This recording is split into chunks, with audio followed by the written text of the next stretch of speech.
தேர்தலுக்கு பிந்தைய கருத்து கணிப்புகள் அனைத்தும் மோசடியானவை என உத்தவ் தாக்கரே சிவசேனா கட்சியின் மூத்த தலைவர் சஞ்சய் ராவத் விமர்சித்துள்ளார்.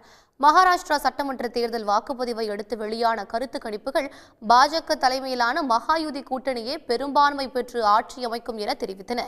இதுகுறித்து செய்தியாளர்களிடம் பேசிய உத்தவ் தாக்கரே சிவசேனா கட்சியின் மூத்த தலைவர் சஞ்சய் ராவத் தேர்தலுக்கு பிந்தைய கருத்து கணிப்புகள் அனைத்தும் மோசடியானவை என்றார்.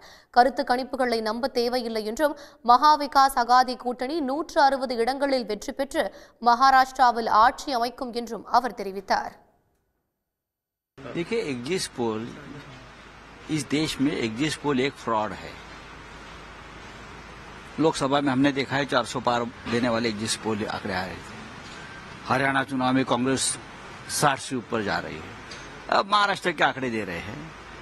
एग्जिट पोल पर विश्वास मत रखिए। हम 160 सीट जीतकर महाविकास आघाड़ी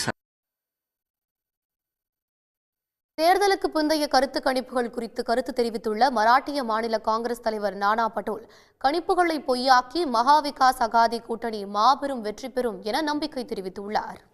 உடனுக்குடன் செய்திகளை தெரிந்து கொள்ள சன் நியூஸ் பெல் ஐகானை கிளிக் பண்ணுங்க.